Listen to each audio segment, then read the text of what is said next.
What's happening, everybody? Welcome to the Paranormies present the Ahnenerbe Hour on a very special day, 420, anniversary of the birthday of the Führer, Adolf Hitler. How's everybody doing? I am Johnny Monoxide. Tonight I am joined by Adam Haidt, Scott Taylor, and Mr. Musonius Rufus again. What's happening, folks? Hey, how's it going? Doing pretty good. Happy birthday, Uncle Adolf. Yeah. Oh, man. The memes today are great. Yesterday was the anniversary. Sorry, Johnny. Oh, no. I was going to say, well, yeah, that's for sure. We're going to get to that. But I was going to say, today's memes have been pretty great. All the 420 blaze it faggot memes, and we don't really care about that too much because, you know, weeds for niggers, put that shit away. But we play something else on 420. That's right, we do. You can always tell by the color of the smoke. Anyways, yeah. So yesterday, the 19th of April, was the 22nd anniversary of Musonius. You were saying of the Oklahoma City bombing. Yeah. That's right. And that is why we are here tonight. We're going to discuss the Oklahoma City bombing. It's another one that we started last week with false flags and what are they and what they're used for. And just a quick show of hands. How many of us here in the room, think that Oklahoma City was a false flag? I do. Definitely. Yeah, it's. I think there's no doubt. In doing the research for this, holy shit, this is. I don't know if false flag's the right word, because it seems like. Well, yeah, I guess it is a false flag. Never mind. Whatever happened is very fishy. Yeah, in as much as something happened as opposed to Sandy Hoax where nothing happened, like the building was definitely destroyed. You know what I mean? There were holes in the ground. People died. It's not false there, but as I don't know if I'd call it like a governmentally or some sort of alphabet agency assisted thing, but it's definitely stinks to fucking high heaven. So, why don't we start? Oh, real quick, we got a donation this week. I'd like to thank Charles for the donation of 75 shekels. Thank you, Charles. Wow, thank you, Charles. Yeah, nice. And yeah, the Goyim, you guys, our email is paranormiespresent@gmail.com, which is also our donation. paranormiespresent@gmail.com, and the Twitter is the Paranormies @the Scott's been doing that more than I have. I don't know why. I feel like I should be participating more, and I'm sorry, guys, if I'm not. There's that. Did I miss anything? Twitter, the Ahnenerbe Hour on Facebook, and there we go. All right, so let's jump into the official story. The official story is your typical, lone wolf, Timothy McVeigh, right? The one guy blew up the whole building because he was mad about Waco. That's like the short version, correct? Right. Him and Nichols helped him build the bomb. Yeah. Yeah, it was an ANFO bomb, which is ammonium nitrate, fuel oil. So it's fertilizer and diesel. And they rented Timothy McVeigh, according to the official story, rented a Ryder truck, like it was just a truck rental service, to store the bomb in. And then he apparently drove up next to the building and detonated the bomb, destroying the north face. Now, how far away from the building? I've seen the videos. I can't actually tell the distance. How far away from the building was the truck, really? 15 feet. 15 feet from the actual side of the building? Okay. And the building is completely fucked.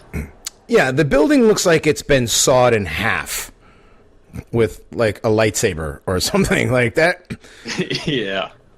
It looks like precision cut, as you know. Which is which is kind of sketchy. An ANFO bomb is more of a chemical weapon than it is anything else, because the air blast it produces would break windows, but at that distance, it would not have actually, like, the actual impact of it against the building really shouldn't have done anything more than break windows. But it does create a big chemical cloud of this ammonium gas which would have killed people. Well, I think very noxious. I mean, we should get into that a little later once we discuss all the reasons that it probably didn't happen the way it was supposed to happen. But so basically, Timothy McVeigh had a grudge against the U.S. government. Blew up the Alfred P. Murrah, I don't know if I'm pronouncing it right, Murrah building. Got it. And supposedly he acted alone. He was caught later. I think he had expired tags or something. He had no tags. No, he had no tags. No tags on the vehicle. On like what was it, like a 1967 Mercury piece of shit, like falling apart, no tags, like the seats were falling out. Yeah, so he got caught and sentenced fairly quickly, I think, sentenced to death, and he was executed in summer of 2001. Yeah, he was the first federal execution in decades, and his was expedited, no pills. You know, he waived all those pills, and so that's the quickest execution you'll ever see in the U.S. prison system. How long? How long did it take him? 5 years. Was it from 96 until summer of 2001? Interesting. Yeah, and most of them take decades because of a shitload of mandatory appeals of the sentence. Yeah, and that's fishy too. I mean, he begged not to have an autopsy. They didn't do an autopsy, even though his body, belongs to the federal government. He has no real rights there, and he was cremated. So there's no evidence left of McVeigh physically. Interesting. We'll get into that story a little bit there's later. no evidence of his body. Wow, it's weird. Almost kind of like when they buried Bin Laden at sea. Weird. Yeah. Well, but back in, was it April 19th, 1995 is when it occurred. And where do you want to begin? I guess we've got to begin with Waco. 2 years before. There's exactly Waco and the Weaver too. And Ruby Ridge. I mean, there's a lot of things that happened that triggered, quote unquote, triggered McVeigh to do this dastardly deed. Where should we start with? Ruby Ridge and Waco? We go back there. Yeah. Ruby Ridge, for those that don't know, I mean, Randy Weaver was approached. He had lost a bunch of money to the IRS and wanted to be left the fuck alone out on a mountain in Idaho. And then the ATF approached him because he had attended that Nazi church up in, was it Coeur d'Alene, Idaho, that famous Nazi church that was up there for many years. Coeur d'Alene. Yeah, I thought that's where it was. Neat. I think it's outside of it, or it used to be. It's not around anymore. They finally got it. Anyway, he was approached to infiltrate, and he refused to do it, on behalf of the ATF. And so they approached him as in a secret identity and asked him to modify some shotguns to take them below, their legal length, to short barreled. And the stock was too short, so the overall length was too short. So they had him on weapons charges. They're like, boom, gotcha. Now you got to be our infiltrator. Anyway, he still refused to do it. And so they ended up sending a bunch of goons up there that killed his dog and son. And then there was a siege. And Idaho did not like it at all. Right. And anyway, they ended up killing Vicky Weaver. Vicky Weaver and the son, right? Yeah, they killed the baby too. The baby lived, and his daughter lived, and he lived. But Vicky I thought it was shot by... Oh, no, the son. I'm sorry. Yeah, you're right. I got it confused. Yeah, it was. I forget how old the son was, but he was old enough to, to shout, "You shot my dog!" and start shooting at the goons in the bushes. And then they wasted him. Like any good American young male would do. You shoot my dog, you know what I mean? They're going to shoot back. That's God. Right, and they didn't announce who they were or anything. No, they were just they were just in the bushes shooting at him. Right, and the siege, they brought up armored personnel carrier to run over the fresh graves, the fresh grave of his son. And there was one other guy up there too, sort of an adopted teenage boy. Anyway, Vicky was shot by Lon Horiuchi. They broke the siege, and anyway, the militia movement really took off after that because no one liked what they did. That was Ruby Ridge. Pretty bad PR for the government. Oh, very, very bad PR, yeah. And then with Waco, you got the Branch Davidians, which probably deserves an episode of its own. Yeah, I think we've had a since we started last week with the false flags, we've had a few emails and comments talking about Waco, Waco and the Branch Davidians and David Koresh. We're going to definitely do an episode on that.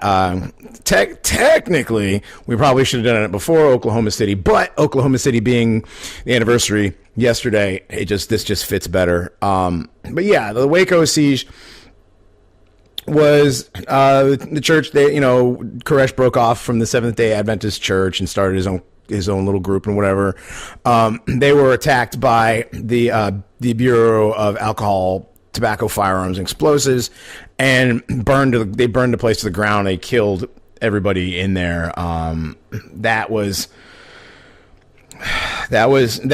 supposedly the main trigger for Mr. Timothy McVeigh, for his hatred of the U.S. government and after they killed those 76 people.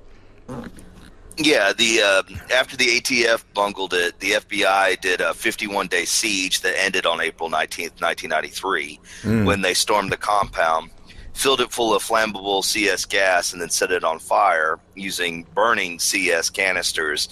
After the Oklahoma City bombing, Janet Reno, I want to say it was 1998, had to admit that they did use burners or flammable devices that could have set the place on fire. Of course, nothing ever happened, but it turned out that a lot of the people that were really, really upset were actually right about Waco, that there's a very good possibility that the FBI burned them down with all those kids, which was always denied up until that point.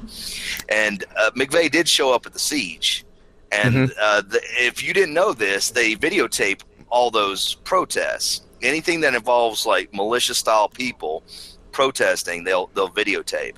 So he did show up at that siege. You could only get within like a couple of miles of it or something. And right, that was what do you call it, PatCon, right? Yeah, PatCon was specifically the infiltration program, but it shows that the government was scared. The government was scared shitless of the militia movement because a lot of these guys are, ex-Vietnam vets, or they're ex-veterans, and they're dangerous. McVeigh was a Gulf War vet. That's right, and he was actually wasn't he part of Schwarzkopf's personal guard? Yes, that was after he got a Bronze Star. He was originally a gunner on one of those Bradleys. Oh, that's right. That's right. Yeah. Yeah, he saw the highway of death. Where we there's no telling how many thousands we killed on that highway from the sky. Yeah. Oh yeah, yeah. There's a famous photograph of a burnt man behind the wheel, a burnt Iraqi behind the wheel of a truck. Yeah. Anyway, he saw all that. Anyways, yeah, so he saw all that. He got a Bronze Star. He became a member of Storm and Norman's personal guard. And then he was disillusioned with the military. Is that what happened afterwards? Or did he came back, and he always wanted to be a Green Beret, Special Forces. Oh, that's right. Tried out, and the official story is that he wasn't ready for it. Now, he had been ready for it before the war, right? Like he had been carrying the 45-pound, weights and been doing a lot of marching and endless push-ups, to get ready for it. And then the war intervened, because he was always planning to do it. Well, he came back and did it and said that he just wasn't ready anymore after doing his, service in the desert. Had to, bow out. And then everyone reports that he was a changed man. And that's the official story, that he wasn't the same person after that. Yeah, he was like partying all the time, doing drugs, alcohol, all that stuff. Right, when he's literally a Boy Scout. Literally, I mean, he's Mr. America. Not just a Boy Scout, but an Eagle Scout. Oh, that's right. He was an Eagle Scout. I mean, this guy bleeds red, white, and blue. He's squared away, American hero. Anyway, yeah, he comes back and does that and gets out. And the official story is that he starts going to gun shows. He read the Turner Diaries. He sold the Turner Diaries. He had a photocopies of the climax of the Turner Diaries on the car seat when he was arrested by that trooper. 20 minutes after the Oklahoma City bombing. Yeah. And he talked about how much he hated the government and Waco, those kids that died at Waco and all that. And then, of course, when he ended up, being pinched, for driving without a license plate, some reports are that he had a paper one, like a sovereign citizen style license plate. So I don't know whether he just didn't have one or if he had a fake one like that, to be honest. Because of the conflicting reports. On the video, there's actually I don't want to call it dash cam video, but have you seen the arrest video of him? Yeah. I don't see anything on the back of that car, but that car looks like an extra out of the Dukes of Hazzard or something. That car is just beat all to shit. You would think that someone, I mean, honestly, you would think that someone who just bombed, who had set up this elaborate plan to bomb a federal building would have had a better escape vehicle. You know what I mean? Other than maybe like not done something extremely suspicious, like speed down the highway in a car with no tags. Right, yeah. With like 2 different colored doors on it and yeah. It looks something out of fucking Sanford and Son. These people who get caught with these crimes, they're always caught by just the dumbest thing. Mm-hmm. Whether it's speeding down the highway without tags or I know there's another example. Leaving a Quran at the strip club in Florida. Mm-hmm. Like the 19 Saudi Muslims that left, like they went to the strip club before 9/11 and left, just happened to leave a Quran in the strip club, left a Quran in the rental car.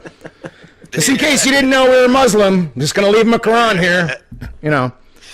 Anyway, that's for a whole nother episode. But yeah.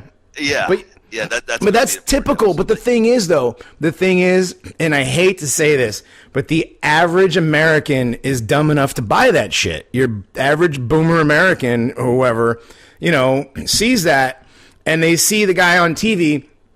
And I'm gonna go back to 9/11 because it's one of my specialty things. Is like the guy who was talking about, it's just like they said on the TV. The 2 planes hit the thing, and like the guy's wearing a Harley Davidson T-shirt and a Harley Davidson hat, but he's got like your typical FBI mustache. You know what I mean? He's like, it's just like they said on the TV. There was 2 airplanes, and the guy did a barrel roll, and like it hit the plane, and then the top of the building fell through the rest of the building. Or it's just like they said on TV. Jacket, and it has a spray painted says "not" in front of the FBI. Right? Yeah. It's just like it said on TV. They blew up the truck in front of the federal building, and it just collapsed. Did you see that? The guy there's in that. Adam, what was the name of the documentary that we watched this week to prep for this? Which one? The first one. The first one. Oh, Noble Lie. Yeah, A Noble Lie. There's that. Did you see the news when they showed the people on the news? And literally, you have your people that are like, you can tell they're like reading off a script. It's just like they said on the news. Like, dude, come on, Okay, so let's get into that. So, the news initially reported that there were several bombs that were located in the building. Oh yeah. There were first responders. It happened at 8:03 a.m. or something on that morning. Mm-hmm. And there were first responders from all over the place, and they were called off. I mean, they're literally pulling living people out of rubble. And, then people start shouting, there's a second bomb, and then they all leave their victims there to bleed to death while the authorities come in to disarm these second bombs. Yeah, or the second bomb, yeah. But then later, supposedly, there was no bomb. Like, that's the official story, is there were none. Yeah. Well, and the thing is, and okay, I can give them, maybe if there was actually no second bomb, I can understand how it could come out at once. But it's still a little strange how the news channels all reported at like the same time. They all dropped the initial story of second bomb, and they all switched over to there was only one bomb at like the same time. Yeah, they were completely uninterested in the second bomb, which probably caused people to die, because the first responders had to abandon them. The news showed complete, utter lack of interest later on in the fact that occurred. Mm-hmm. Yeah, and also, wasn't there was one news channel that continued to report the second bomb thing, and they were shut down, I think, like a year later and bought out by somebody else. Channel 4. I can't remember who. Channel 4 was the only one that didn't get down with the program. The news all says the same thing, which is pretty elegant proof that there's a script, right? That they all say the exact same thing. Well, Channel 4 over in Oklahoma wasn't. And then a year later they were bought out, and then the investigating reporter was like, you'll never work in this town again. They were basically shut down hard. Right. And that happens a lot. I mean, even today, they have a script for shit. I mean, when the whole fake news thing that BuzzFeed and WAPO and them were pushing out, like they all said the exact same thing in all the articles they ran. CNN, they were all talking about the same thing. So there's countless. It doesn't happen over the space of a month. It happens over the space of like 3 hours. Yeah, there's countless videos you can look up on YouTube where you can see, even down to local news channels where they're reading the same thing. Every single newscaster is reading the same thing. And, up to CNN and CSNBC and MSNBC and, that guy, Rachel Maddow, and his people. But it's definitely a script, and it's definitely, handed down from up top somewhere. And I am a firm believer that up top somewhere is the deep state known as the CIA. I think a lot of it comes from like Associated Press, because so many places use them as a source that would be a really obvious organization to get in and be like, I think some of it is conspiratorial, and I think a lot of it is just news people are fucking lazy, and they have, like you said, they have the story written for them basically. Mm-hmm. Yeah, and they just read it, and it's shipped in. Now it's the internet. It's like boom, it's right there. There's no having to wait for a teletype machine or whatever those new. Remember, like back in the old TV shows with the news people waiting for the stuff to come out so they could read it. Right. Now it's instantly there. The Associated Press is actually like one of the only news distribution companies in existence. Like, I think they've got a pretty good monopoly on that. It's AP and Reuters are the two big ones. Yeah.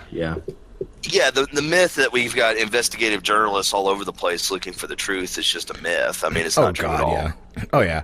It's like we said last episode, we were talking about the newsroom. Like, we always, you picture the newsroom where it's like, these journalists are doing it. They're talking, they're getting the scoop from the on the street guy, and on the street guy is talking to the person who, saw the witness and whatever. That's not what's happening. That's not what's happening at all. Yeah. It's literally being sent to them in an email and being put on a fucking teleprompter for them to read.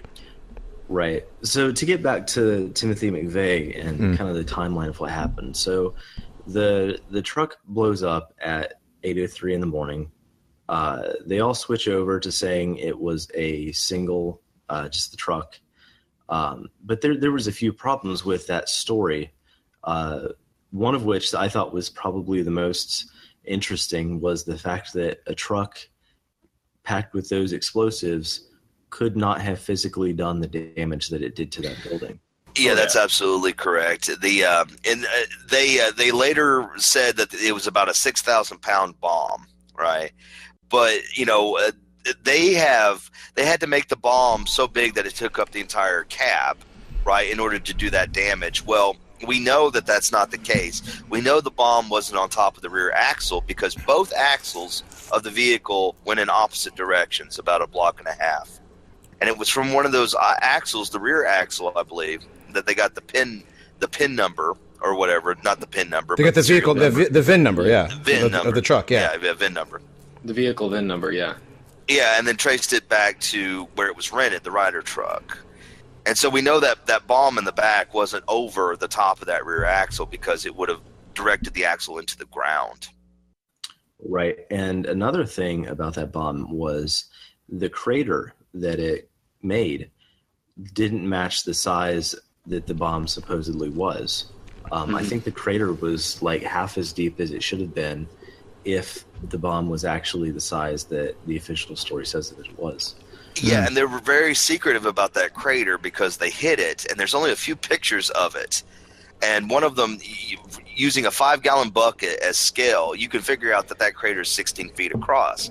Now, the reason why, you would think that for propaganda purposes that they would show that crater everywhere, right? It's very important for propaganda. But no, it's because people that know explosions would know that that's a pretty good guesstimate of how big that explosion was, which is not big enough to go through reinforced concrete. No, especially with the way that the supporting columns in the building were sheared as if only certain parts of it were destroyed. It wasn't like it was almost like it was demolition almost. Yeah, like cutting a tree down. You don't you only have to hit the one spot and then the rest of it will collapse because it's not supported. Right. Yeah, that was something else I thought was really interesting is the way the building took the damage wasn't consistent with the kind of bomb that it was. Like you said, the columns were just sheared off like they were wrapped in like det cord and C4 or something along those lines. Wasn't there something else with the rebar in the concrete that showed that the bomb was thermite paint? No. But I mean, hey, we'll get into thermite paint eventually. It was cut off at key points, and that's what killed people. Like, the air blast caused a lot of glass shrapnel and probably busted a lot of eardrums, right? But what really killed people is the collapse of the structure, where they have giant reinforced concrete falling on top of them. Right. Including those children in the daycare, by the way. Yeah. Oh, yeah. And some of the workers who survived that day came out later and said that they actually heard multiple blasts. Let's do the multiple blast thing here in a minute. Let me tell you something interesting that happened 20 minutes before the bombing, right? They parked the Ryder truck on the northeast corner, and I say they because there were two people. 24 people identified two people in that Ryder truck.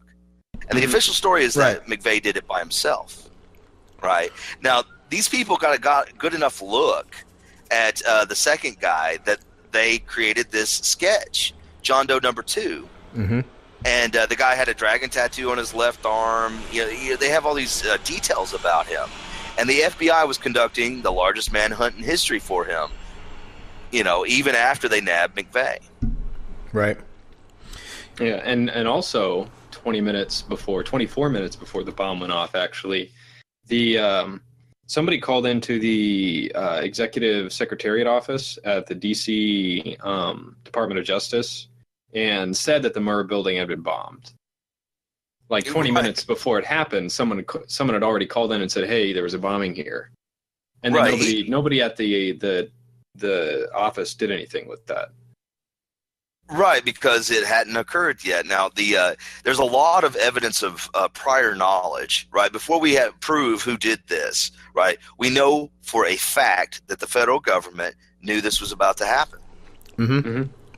Because of all the prior knowledge that was going on. They hid all the terrorist alerts where they're going to hit a federal building, et cetera, et cetera. They've hidden it since then, but at the time, even on the day that it occurred, people were already saying, well, Waco happened 2 years ago today, right? So they were already putting pieces together. They knew this was about to happen. They had prior knowledge. The most convincing evidence of this is the fact that there were no ATF agents in their headquarters. there was a lot of ATF agents very close. That's also what's really fascinating is that nobody was there, but they were able to be there very quickly. There was an ATF. There were several ATF vehicles and people in ATF jackets in a hotel parking lot across the street. As a matter of fact, there was a couple of setups ATF like guys that. hanging out in front of the building as well that morning before the bomb off. The ATF later made up a story about 2 ATF agents being in the headquarters because it was embarrassing as hell that, it's a weekday and there's no one in their headquarters. How do they explain that? And so they said that there were 2 of them and they were heroes, after the bomb went off. Yeah, they supposedly were climbing up elevator shafts and rescuing people and all this stuff. Yeah, they climbed out of an elevator. There was an elevator that had stopped, and they had blown the brakes off the elevator and saved everybody. And later on, the Otis elevator foreman, like the guy who was in charge of the building, like that ran the elevators and whatever, was like, well, none of these safeguards had been tripped and the doors were not forced open. Like none of the stories that these ATF guys with the elevators were true also, at all. Their stories were contradicted by the actual rescue workers who said that there weren't people at the places that the ATF people claimed to be at. Yeah. One of their stories was he used his martial arts skills to punch through walls. He's a hero. That's pretty funny. Yeah, he karate chopped his way through. He karate chopped his way out of the building. Like, that's fucking hilarious. One of those fucking Hollywood based. Yeah, dudes exactly. just, wrote the script for that one. Oh man. Right, but like Scott was saying, the door, the emergency door on top of the elevator hadn't been tripped. The rescuers know that elevator was empty. So. Mm-hmm. Yeah, nobody was in the elevator. Yeah, and this guy's telling. It's another one of those, phenomenal stories that people will believe because they've seen it in a movie. Yeah, and this, I don't want to belabor this point, but, this should have belonged to the grand jury of that county, the investigation. But the federal government took it over because it was a federal building. And, the amount of – we had 24 witnesses that saw 2 men leave that Ryder truck. We got video footage of it. And right now, Kenneth Trinidad, the lawyer, has been for years trying to get that tape, those tapes that were later shown to the grand jury. And, they said that they lost them. The FBI said that they lost them. The most important evidence in the entire case. And they fucking lost it. Yeah. Yeah, Trinidad has caught these guys lying before in front of a judge. He said, he got a FOIA request to release all the information that they had, and they said they had nothing. And he had been leaked some information already. So he showed it to the judge, and the judge is like, you go back there and you search manually for all this shit because you're lying to me. And then they later came to the judge and said, look, we got a bunch of informants that we're protecting, and we don't want them being, killed. So the judge, of course, gave in. Because the FBI asked to protect their informants, but it shows that the FBI just straight up lies to our courts about this shit. So right, if all the information is protected, how's the judge going to even know? Like, he's going to just take the FBI agents at their word. Yeah. Well, he's going to have to because they're the FBI, and the FBI are the good guys. Right, of course. Yeah. So should we get into also the fact that the bomb wasn't ammonium nitrate because there was no gas produced by this bomb? Yeah, let's talk about that for a second. Yeah, ammonium nitrate produces all these ammonia gases, which this has happened before. Someone really used an ANFO bomb. A bunch of students out in California used one, and it did hardly any damage to the structure. In fact, the structure was in use again the next day, and that is the gauge for how these fertilizer bombs work, used by the federal government. Now, Oklahoma City was so strange that down in Eglin Air Force Base in Florida, they tried to recreate it using a concrete structure that they built that was less elaborate, and they couldn't do it. They couldn't cause the damage seen in the Oklahoma City bombing. So, that's pretty good proof that, the reports of charges inside the building are probably correct. There's several eyewitnesses that said that they heard several bombs go off. Not just a couple, but several. What Scott's talking about is the ammonia gas. A bomb that size would have sickened everyone. Oh, yeah, half the city. First responders, half the city would have been sick, and first responders wouldn't have been able to get to the scene for hours, probably, because of the amount of ammonia gas. It would have... I remember someone in one of these documentaries I was watching was saying basically it would have taken at least an hour on a windy day for all that ammonia to clear. There's no physical way that bomb was what they said it was. Yeah, and it even confused the Air Force. Speaking of the Air Force, there's an Air Force general who's in charge of examining explosions. He was one of the first to graduate from the school that the military had created for that, back in the 50s. Anyway, Pardon, I think it's General Pardon. But he's a firm believer. I mean, this guy's he's no crazy, right? He's a firm believer that there were charges inside that building. And then there's anecdotal evidence from eyewitness reports that we can talk about later that about who did it. Right. About, where were the charges and who planted them. Yeah, we can definitely do that. Say again, Johnny? I said, no, we can definitely talk about that, because that's I mean, the fact that, you've seen, well, first of all, here's the thing about Timothy McVeigh is now we have our American Christian terrorist, white Christian terrorist, and this is the guy that anytime you want to talk about Muslim terrorism, you want to talk about, spontaneous Allahu Akbar, your shitlibs will always throw Timothy McVeigh in your face.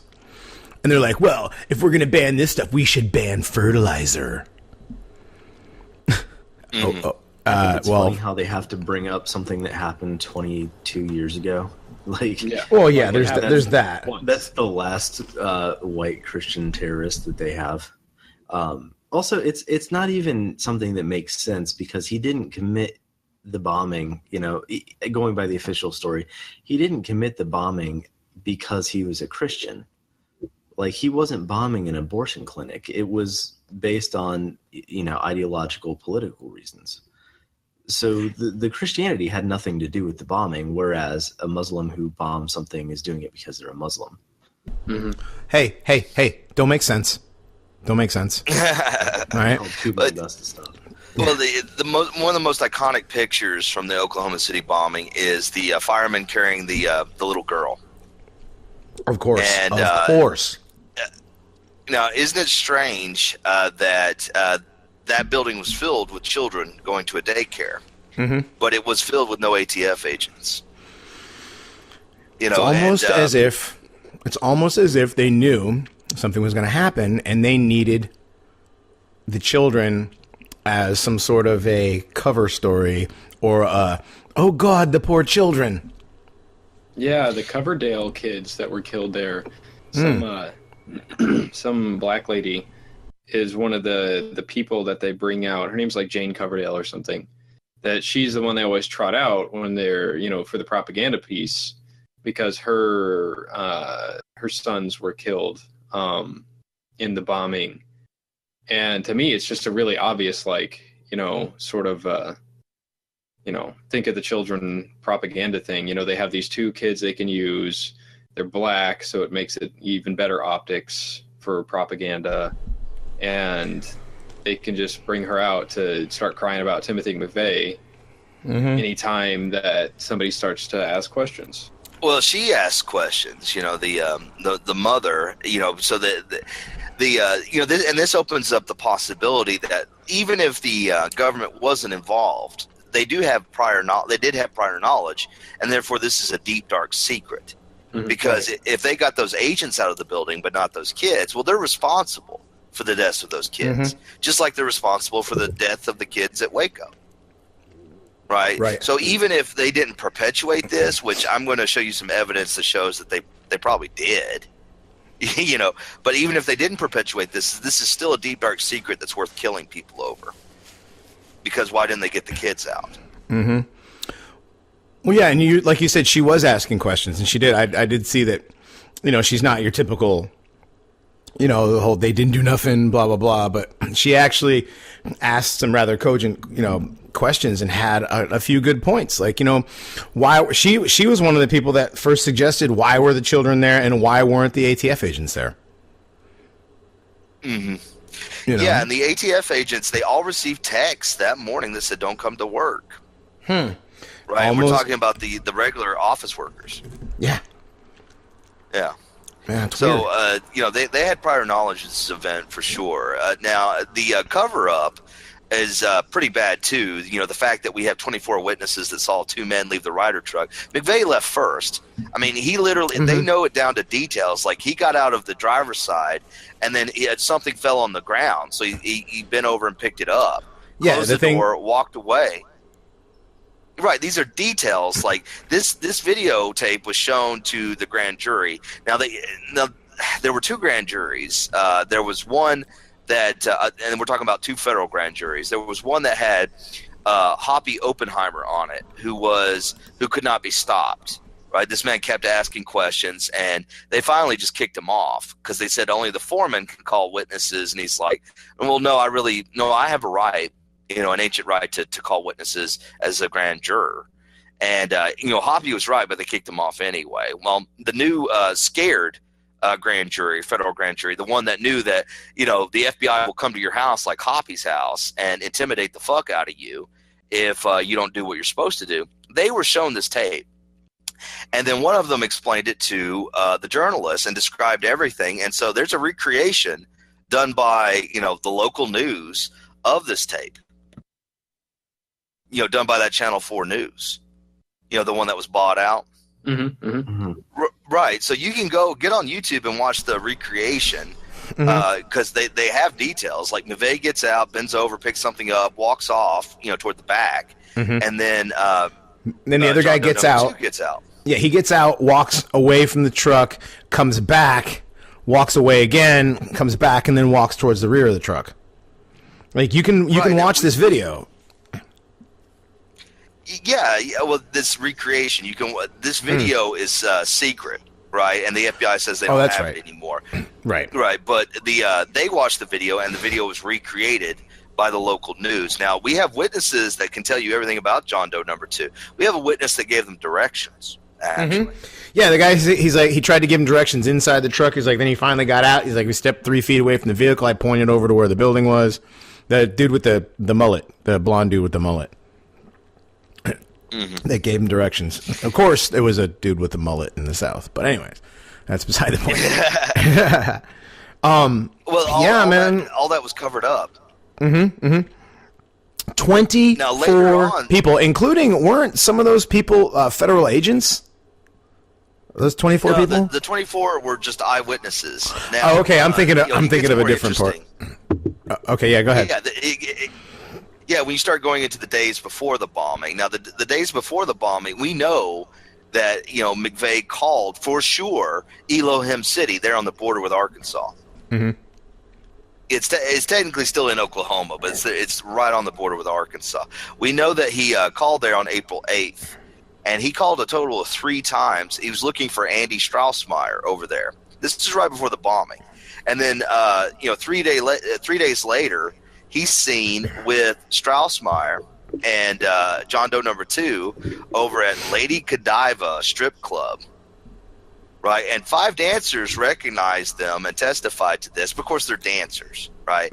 But it also shows that women like McVeigh. They think he's handsome and they remember him. This is an ongoing theme with McVeigh. Right. Which is weird because this is another government false flag where there's a strip club involved. We'll get right. There is a strip club. Except this time the strippers remember people. Right. Well, I mean, he actually got a speeding ticket over there, so we know he was over there. We know he called Elohim City, but then the FBI wants to act like, well, none of that amounted to anything. Well, John Doe number 2 looks exactly like Michael Brescia, who was in the Aryan Republican Army. They were basically pulling, they were doing the order shtick over again. The order being that group of bank robbers that wanted to, rob money to build up a resistance against Zog. And the Aryan Republican Army was doing this all over the Midwest. Right, and wasn't Strassmeyer?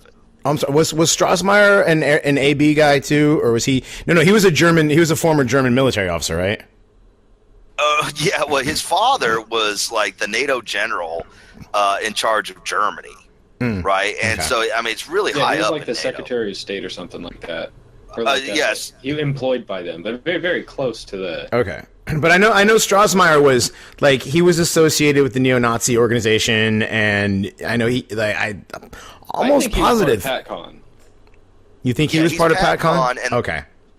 Yeah. It shows this European. It shows that there was a European alliance among intelligence because Andy the German came to the United States through Mexico and ended up at that British Israelite compound, Elohim City.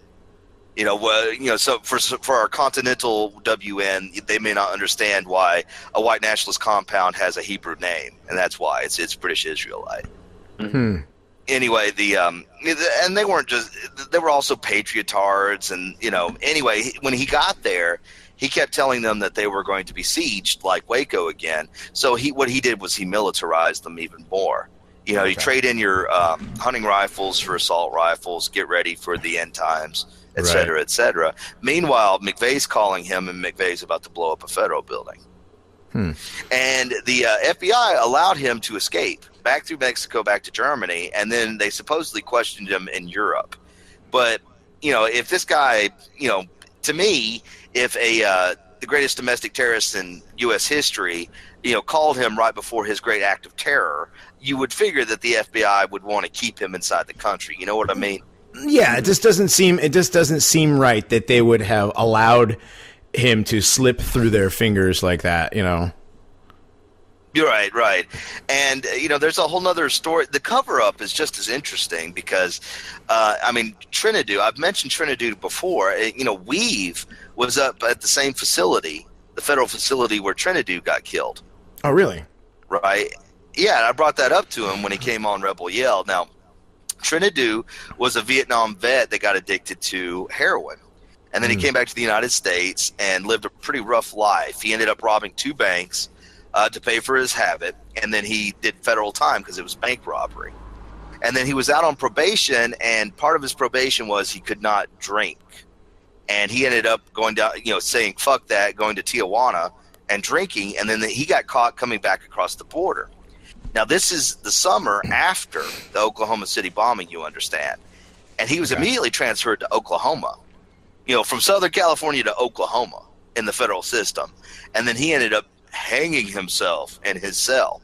Now, yes. And then you the look funny at thing, his entire body is just beaten. Bloody. He was hamburger. Like, oh yeah, he literally looked. His feet were beaten. Yeah, he looked like he got worked over with the steamroller. Yeah, he had something like 30 cans of Coca-Cola's worth of caffeine in his body. The thing about caffeine is it's used in a lot of like South American torture dungeons and places like that to heighten pain. Because when your body's full of caffeine, it's a stimulant. It heightens pain. He had his neck was slit or something. It was just insane the amount of stuff that had happened. Yeah, I saw the picture. It looked like he didn't have his feet. Yeah, he didn't just have his neck. It was like a zipper that went all the way across down to his chest. Like, it wasn't just your average like garroting or something. He got worked over pretty good. Like you said, the bottom of his feet were bruised, and bruising the bottom of your feet takes some actual work. To actually bruise them. He was tortured to death.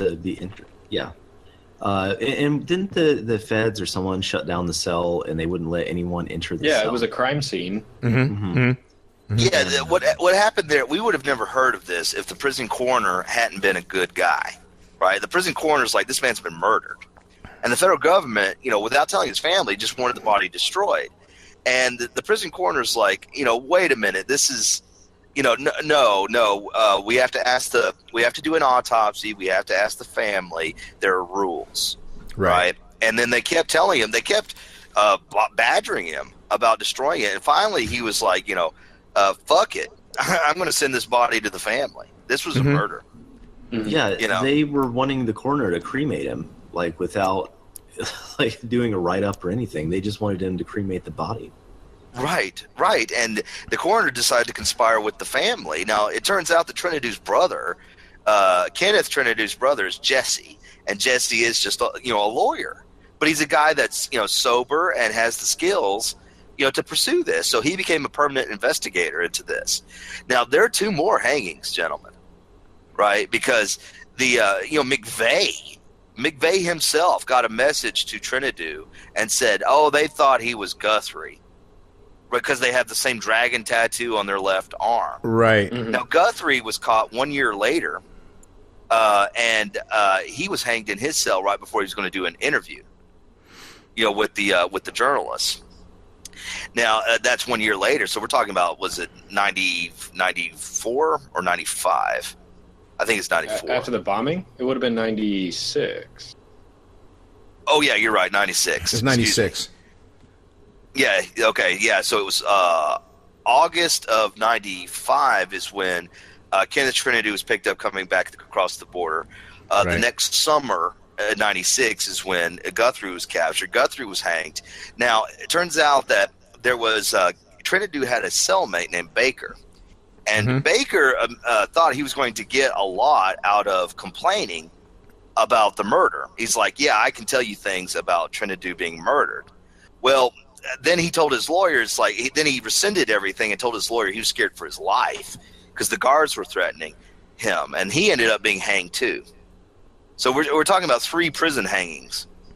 And let's not forget Terry Yakey.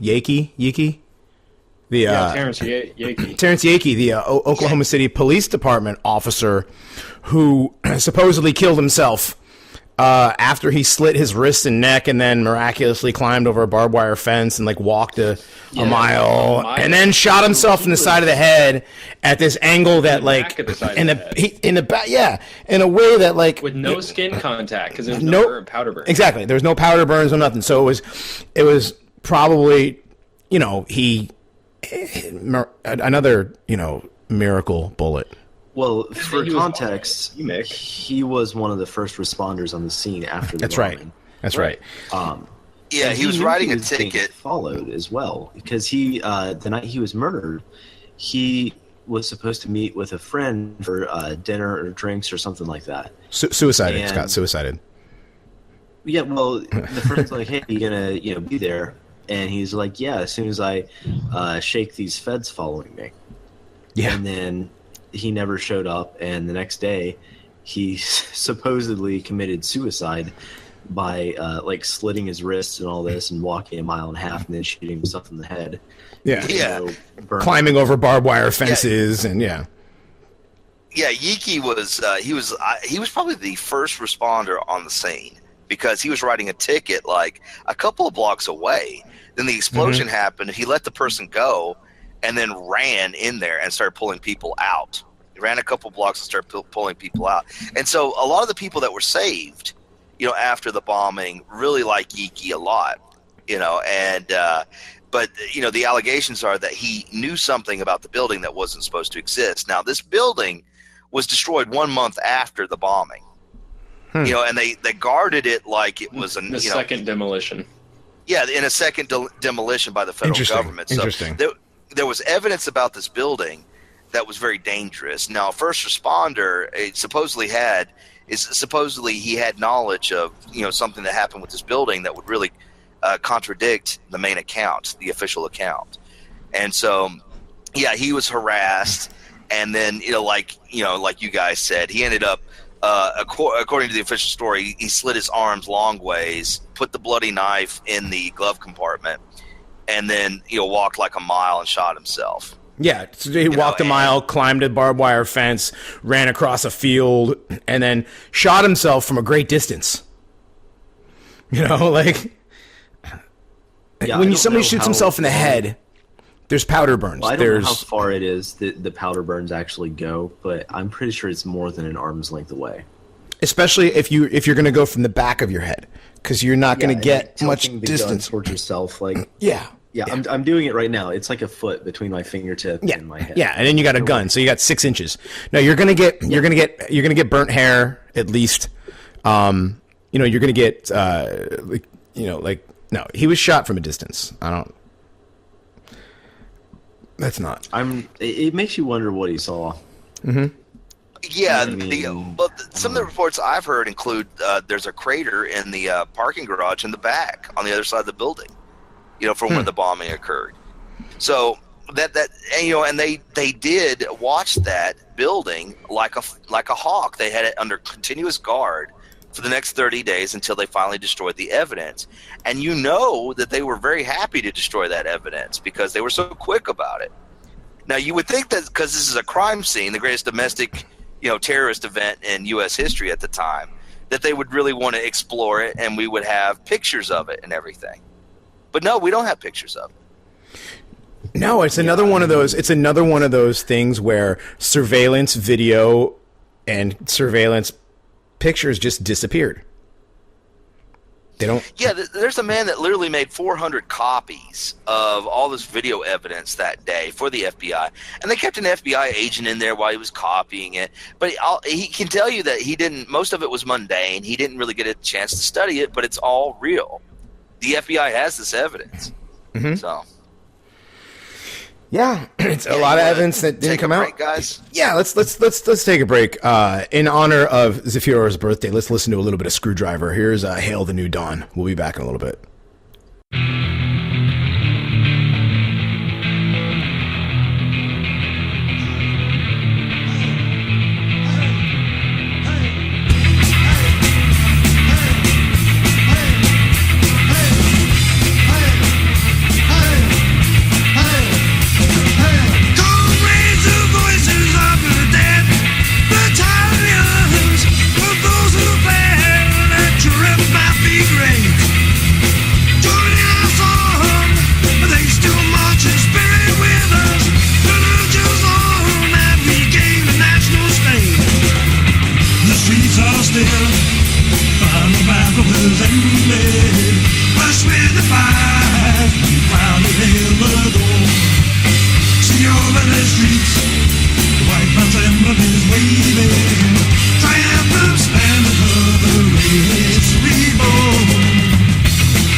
right, everybody, we're back on this 420, the anniversary of Adolf Hitler's birthday, the day following 4/19/1995, the 22nd anniversary of the Oklahoma City bombing. We are taking this apart. We got the official story. I think we got the official story blown out of the water. What do you think, guys? Yeah, blown out worse than the federal building. Yeah. I think I wanted to say something about the grand juries real quick. There was another grand jury that apparently Oklahoma will allow more than one grand jury for a few counties, but they have the citizens' right to get enough signatures to have a grand jury investigate something in one county. And that's what they did for the Oklahoma City bombing. They got like 12,000 signatures or something. All they needed was like 5. And then they impaneled a grand jury to investigate this. And they immediately gave it over to the district attorney, who was sort of the enemy, of the grand jury, because grand juries have a tendency to be rubber stamps for the district attorney anyway, wherever they're impaneled. Anyway, he immediately started cutting off all the witnesses.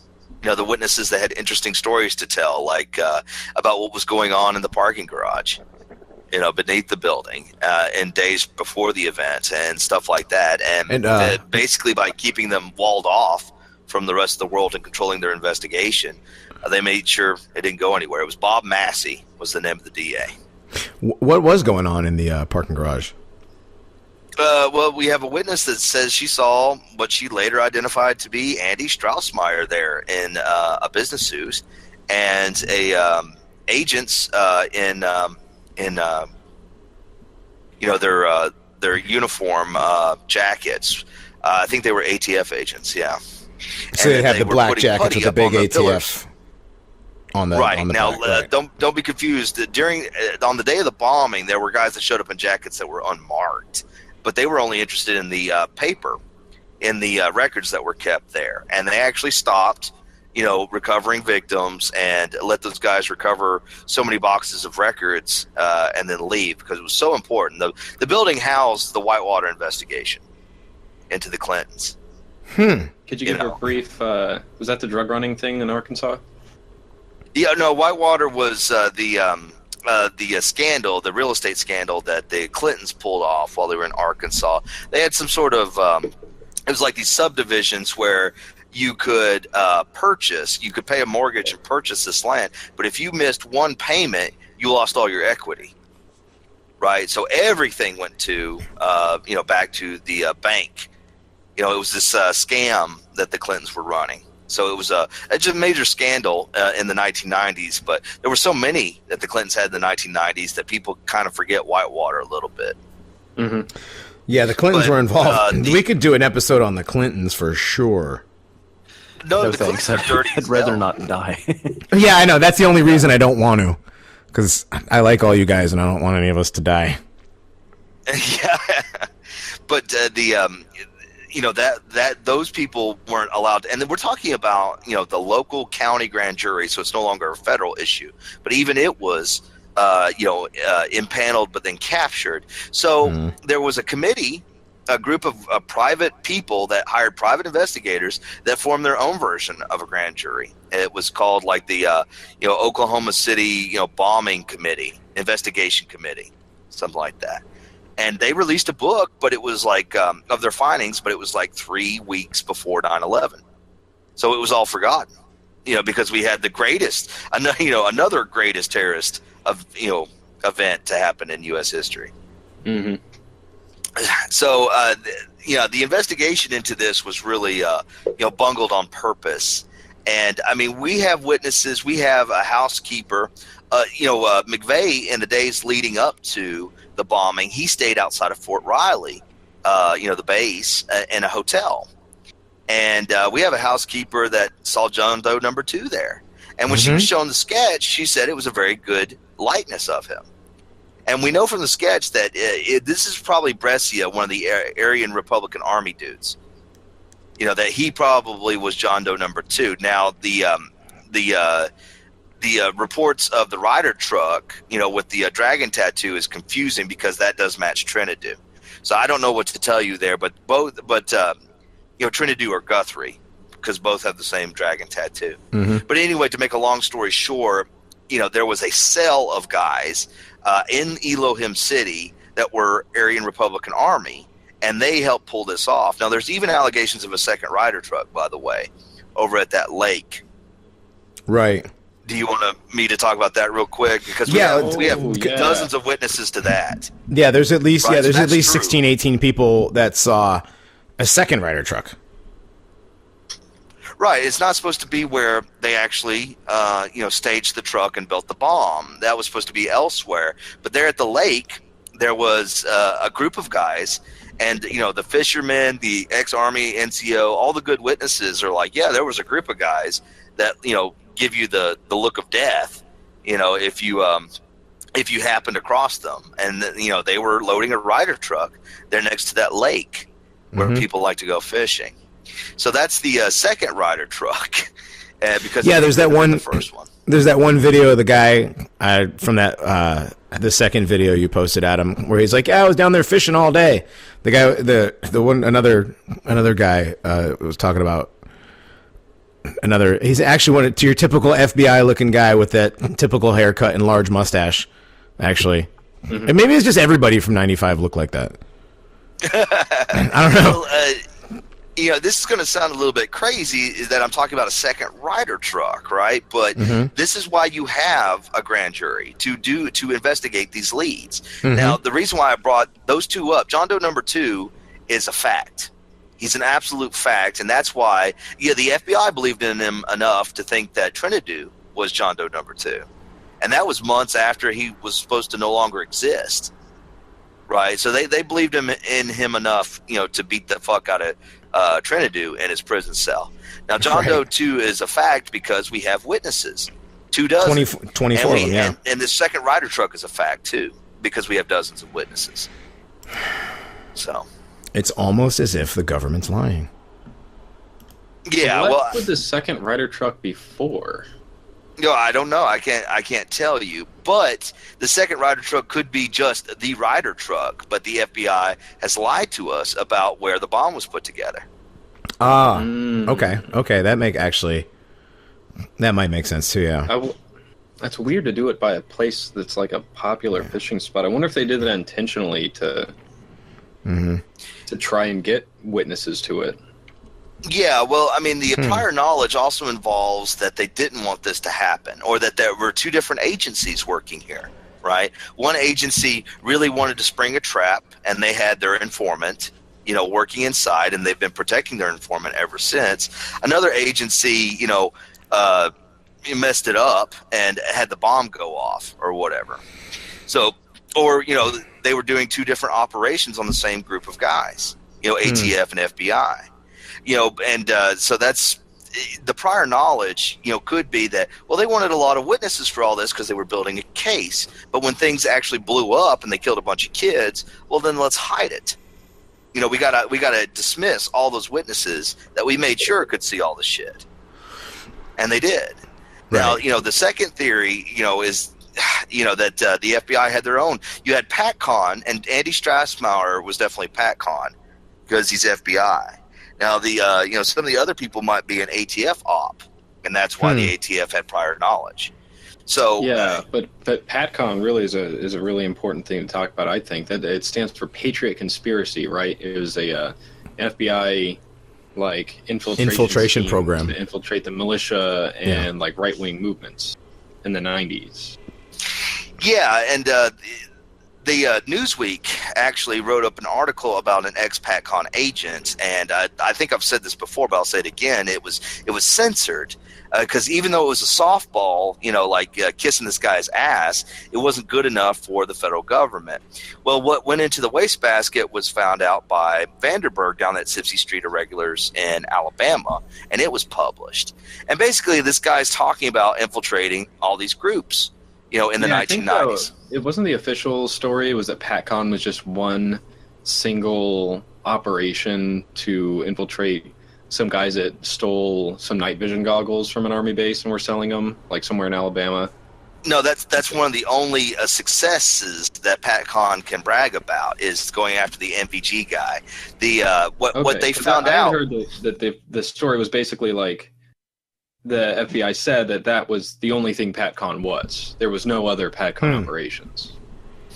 Well, we know from the Newsweek article, even what was published, that this guy infiltrated several groups. Some of them in Tennessee, which perked my ears up.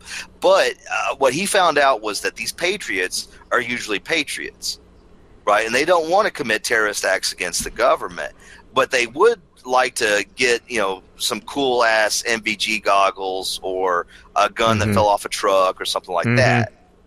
They're not above getting Rambo wear. But they're not going to, they're not going to use it to overthrow the government. They're going to use it, and they don't want to hurt American protection. Citizens. Right? They don't want to. Right? Exactly. Americans. No, they're not mad at Americans. They're mad at Zog and the UN. Yeah, the Jew. Yeah. Let's just say it how it is. It's the UN. Yeah. So, would you think that maybe Timothy McVeigh was a part of Pat Conn in some form or another? I definitely think so. Well, now we can get into talk about sheep dipping. Yeah, I was just gonna say we can talk. Let's talk about sheep dipping. Since I got my Jew reference in, let's do the sheep dipping. Yes, yeah. You didn't think we were gonna go a whole show without mentioning those people, but yeah. So sheep dipping. Now, who wants to give me the definition of sheep dipping? Because it's one of my new favorite words. I knew what it was. I just didn't know that was what it was called. I mean, I knew the concept. It originally comes from Wales, and sorry. No, stop it! I thought you were going to be serious for a second. Jerk. It means to completely change the outward appearance of someone, to change their persona completely. And the allegation is that McVeigh, remember this story that we told you at the beginning, that McVeigh was different when he came back from trying out for the Special Forces, U.S. Army Special Forces. And the official story is that he was a changed man. He started to hate the government, and then he did this bombing, and that's all, folks. Right now, he wrote his sister a letter talking about something different that happened. He said that there were 400 applicants, and that out of all the applicants, they were there for their intelligence, their commendations, their physical prowess. They were there. They were handpicked. They were like the upper echelon. Right, and he had a Bronze Star, so it made sense. And he'd been, exercising before the war, to try out for the U.S. Special Forces. So he said that 10 of them had their Social Security numbers called out, and then they became agents for the federal government, and they were sheep dipped, which means that they were still in the U.S. Army, but secretly. They were still working for the federal government, but secretly. They had to get discharged, have discharge papers made up, go change their bank accounts, go act like nasty civilians again in order to make it look like, that they had been processed out of the military. In the meantime, a year and a half after he was supposedly processed out of the military, he's seen at that base, Adam, that you were talking about by that journalist. Yeah, so Bill Bean, he's a director who he was scouting some locations for a shoot, and he went in August of 1993, which is about a year and a half after McVeigh supposedly left the military. He went to Camp Grafton in North Dakota, which was a National Guard explosives and demolitions training camp. And he was just poking around looking for, places that would be good for filming. And he asked if he could walk around and interview some of the soldiers, and whoever was running the camp said that was fine. So he went and he approached this armored vehicle that someone had just parked, and he went inside it and started talking to the soldier. And it turns out that this guy was like 99% sure was Timothy McVeigh. He looked just like him. There was an independent voice analysis done that brought back an 86% match. And if you just look at it, like, it's obviously Tim McVeigh. And he asked McVeigh, he says, what do you do here? What's your job here? And McVeigh, was obviously not happy that someone saw him there. And he said, I'm just a parts clerk, I'm nobody. And pretty much just didn't really want to talk. And it wasn't until later that Bill Bean realized that was McVeigh. Yeah, I You didn't can just see look up the video of that. Yeah, I didn't see his name tape either. Did you? I mean, of the suspect, the subject. No, I wasn't looking for it. Yeah, I didn't see one. McVeigh was. People remembered his face. You remember when he was, taken to the courthouse and officially arrested for this. He's led out in shackles and he's got like a coat over him or something. Mm-hmm. But when he emerges from the sheriff's department, he's ramrod straight, erect. He has the bearing of a soldier. He's a very striking person. He's like 6'1", and people tend to remember his face. Is what I mean. What I'm pointing out. Mm-hmm. Right. And so the allegation, and his sister and his mother were tapped. During the bombing investigation, and there were people that listened in on that. And said they were talking about how it was inexplicable that they were making him out to be anti-government when he was like the biggest patriot that you'd ever want to meet, to his sister and his mother. Right. And so they were talking about that. They thought he worked for the government. And so and they would know. Now, things get more interesting. Like I said, he was the first federal prisoner executed in decades. So they expedited that, and you're like, okay, that makes sense. It was a horrendous crime that killed 168 people. Mm. But then he waived all his appeals. It's like he wanted to die. Right?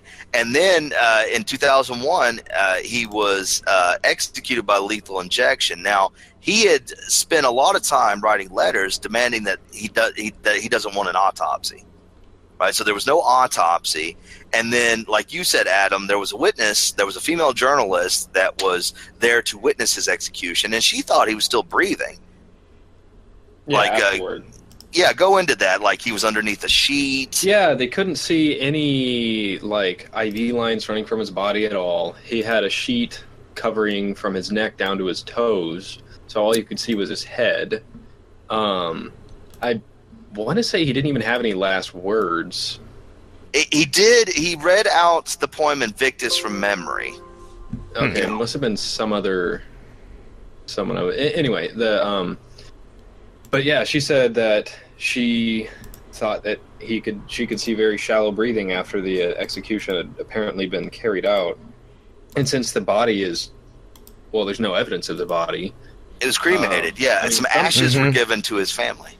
That's it. And I don't know. Some people say that he's still alive today. I don't know, but I mean, it would make sense if he only spent 5 years in federal custody. He was a very clean inmate too. They kept him over in Florence, Colorado, with the Unabomber and all these other famous federal.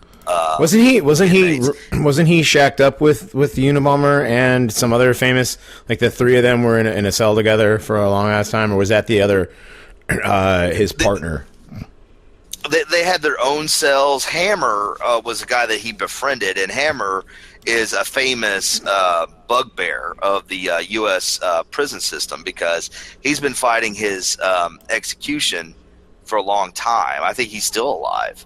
Okay. But after McVeigh was executed, he started talking about how, about the things that McVeigh talked about Guthrie, about Trinidad, and about a lot of things that he shouldn't be talking about. So here's my question though: if Timothy McVeigh was not actually executed and it was all a set up to fake his death, why is Terry Nichols still serving life in prison?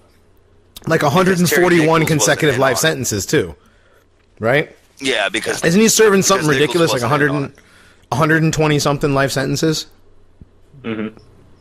Yeah, like 168 consecutive life. Yeah, it's like the worst sentence ever issued in the history of the United States government or some shit, right? Yeah. Yeah. Yeah. Yeah, he was up. See, they got him, and then they got a third guy that, for the life of me, I can't remember right now for having prior knowledge. Nichols supposedly helped him build the bomb, but they traced Nichols back. He was on his brother's property. According to the official story, that's where the bomb was built. Was on Nichols' brother's property, not at that lake. Right. So that, going back earlier, if you were confused about the two rider. Oh, you're talking about Michael Fortier. Michael Fortier. He did like 12 months. Fortier, that's it. Or 12 years. He did 12 years. Yeah, and his wife got immunity. Yeah, I think he did like 10 years, didn't he? And he's out. He got sentenced to 12. I don't know what he did, but yeah. Michael Fortier. He was given 12 years for failing to warn the United States government. So, if you don't tell on a nigga, you going to jail too. So, it's tough. You tell on somebody and you're a snitch. You don't tell on them, you go to federal prison. The reason why there should be some credence given to this theory, this crazy theory, is that McVeigh just isn't like other inmates. He had a correspondence with Gore Vidal while he was on death row. And Gore Vidal, I think, wrote about him in Vanity Fair. McVeigh, The Meaning of Timothy McVeigh, I think was the name of the article. And he had correspondences with lots of people, and I've read a lot of them. And a lot of them, it seemed like he just glossed over the Trinidad stuff, like he knew that his letters were being read. But then he got a message to Jesse Trinidad anyway, saying that what he really thought about it. So. He's just strange. He was perfectly military in how he kept his cell and everything. Where everything was perfect all the time. He was AJ squared away at all times. Yeah. He's just a very unusual inmate, and then it's like he wanted to die. So instead of going to pot, living like an animal in his cell waiting to die, he was squared away to the last minute. Well, especially considering he was supposedly so anti-government. Usually your anarchist, anti-government, burn it all down kind of people aren't your perfect military specimen. Yeah, he didn't act like a condemned man. The theory was that he wanted to be a martyr. Huh. That's been the official theory. It's like, well, why would he waive all his appeals and all that? Why did he want to be? Was it because of the children? Because he did say that he would have not bombed it had he known there were children there. And he waxed philosophical about other things he should have done too. Like he read Unintended Consequences by Ross, that came out in '96 while he was in there, and said, well, he probably should have done a sniper campaign.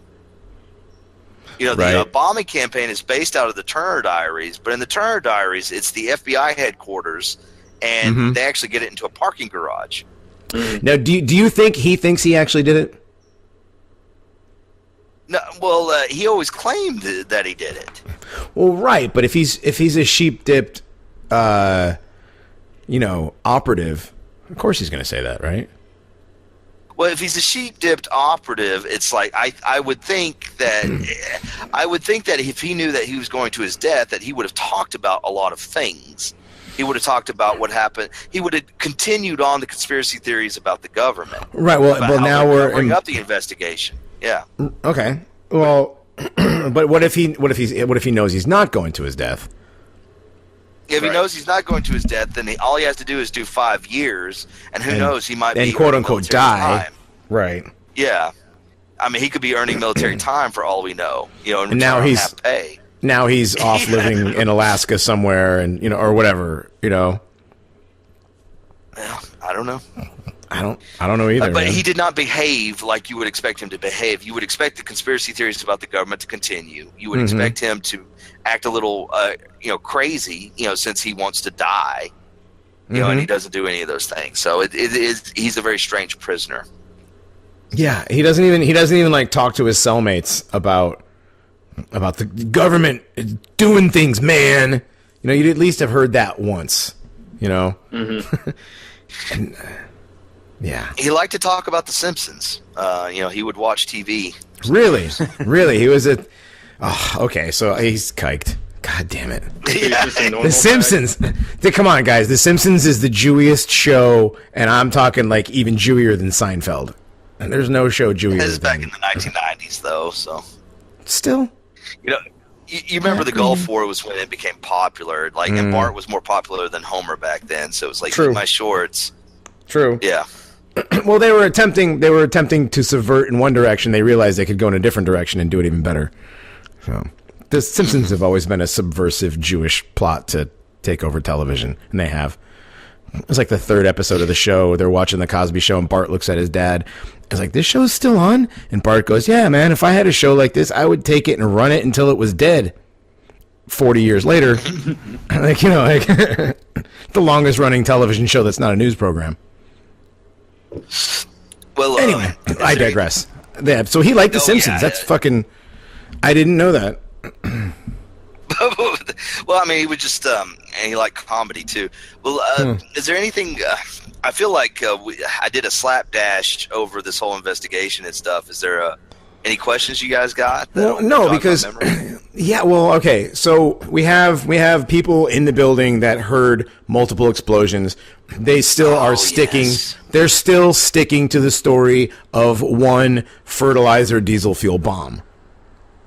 Right, there's even audio evidence of the two explosions. Yeah, exactly. And the other thing I was going to say is the pictures of the post-explosion of, like, outside, the cars around that were blown up, they don't seem to have, like, a chemical explosion sort of thing to them. It's like the whole neighborhood was holocausted, you know? And by, like, a huge... And there's a crater. So these are not typical, you know, first of all, we have multiple bomb sounds, we have a crater, we have huge, you know, blast area. Like the entire north face of it is just gone. Yeah. To think that the building suffered more damage from that distance from the truck than the ground underneath, which is, you know, obviously closer, is pretty ludicrous. There were two seismic events that were captured by, you know, seismographs. So we know that there were two explosions, and the seismologists are adamant that this is not, you know, concrete collapsing after the explosion. We have two different peaks, you know, and the people that were there, and the people described an explosion that sort of, it's like the concrete floor came up at them slowly. It was almost like in slow motion, and you know, one of the witnesses talked about he was knocked out by it before the main explosion went off. He never was conscious for the main explosion.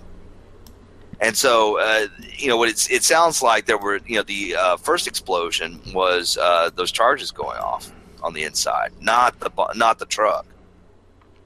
So, interesting. Yeah, and that female witness saw Straussmeyer and then ATF agents putting putty on the columns, the reinforced. These are like 8-foot concrete columns, and the rebar in them is you know, big fat arm-sized rebar. Right? Yeah, not that little rebar. Yeah, so you know, there was no way that, you know, just an air blast could do that amount of damage. It could blow out all the windows, it could cause shrapnel, but it could not take out the entire north face. Yeah, and there was another thing that some of the people that were in the building, like, there were several boxes of various explosives from the ATF and, like, ammunition and all this other stuff that, like... Yeah, that's a separate issue. They lied about... They kept an armory in there, and they lied about it, right? Mm-hmm. Now, they always want to have their cake and eat it, too. They want to say, well, that armory is the second bomb that they were bringing stuff out of. The armory where they were keeping C4 and shit when they weren't supposed to.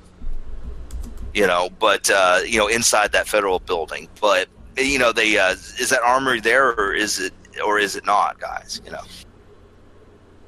Yeah, well, people were describing, like, the fires that were started afterward, like bullets blowing up, as if there was, you know, boxes of bullets stored that were being heated up by the fires and then just exploding. And so there was just continuous, like, shrapnel and other stuff flying around after the explosion. That was obviously not part of the original explosion because it was a continuous event.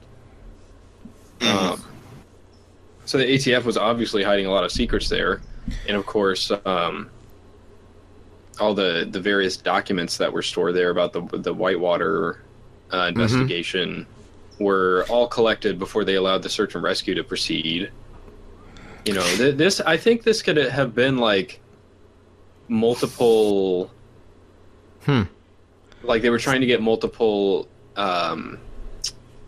results from this one attack, From one incident, yeah. Legislation that will let them restrict, these militia groups and these kind of things. They can destroy all this evidence. It seems like there's probably a lot of people that could have benefited from this attack and the cover-up. A lot of people. It's almost as if this is kind of a thing they it's like they do this more than once too. Like it's happened a few times in history where they use one large event to cover up a whole bunch of shit.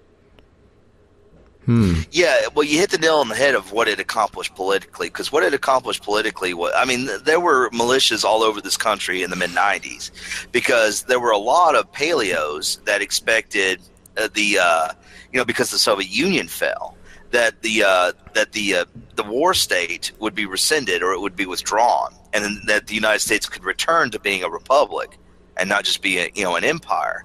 And of course, the United States further expanded its imperial position. The one thing a government is actually competent at. Yep, that's right. We talked about this last episode. The one thing the government is not just competent at, it's really, really good at. And it's sustaining itself and growing. It's almost as if it's alive. Yeah. Well, there was the Michigan militia. There were famous militia groups. You had there was a lot of militia groups in the 90s. That they shut down that whole movement with this.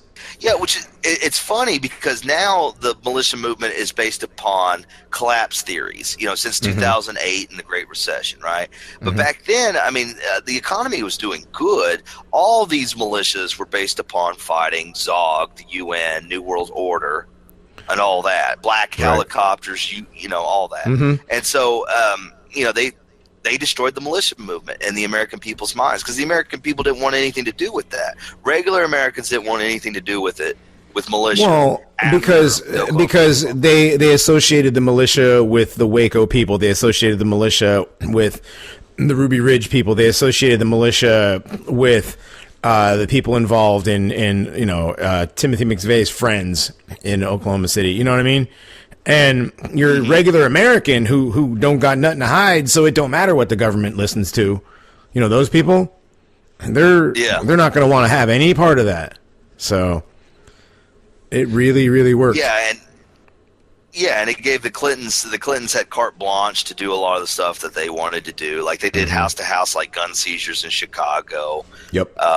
It was a dark time, to be a gun nut, after the Oklahoma City bombing. But man, Bill Clinton was awesome, though, as a president. Just think of all the great things he did for the black people.